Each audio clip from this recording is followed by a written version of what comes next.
In my household, I'm usually the one in charge of smoothies and all sorts of, if I can help it, green drinks.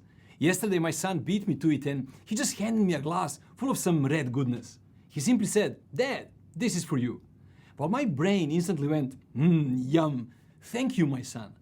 While it's totally unusual for now that he handed that to me, I had zero resistance in receiving this kind gesture, this gift from him. And that's where it hit me. In the past, I think I was rather close to receive. I must have been, as I remember, being uncomfortable with gifts of any kind, even compliments. It just never felt right. I would fight to pay for the bill for everyone at the table and found it super hard to let someone else pay for me. Don't get me wrong though, being great at giving is a virtue in itself, and I think most of us pretty much mastered it.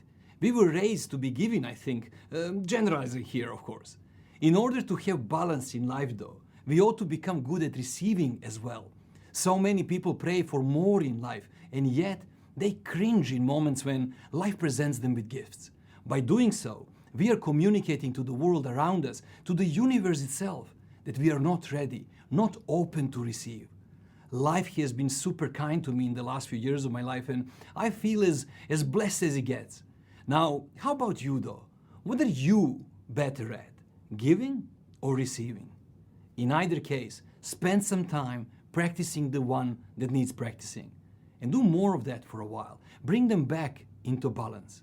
Especially if you've dominantly been a giver, you gotta be open to receive. You can still give, even more I'd say, as long as you are comfortable with receiving too. This was Robert, always open to receive. Simic.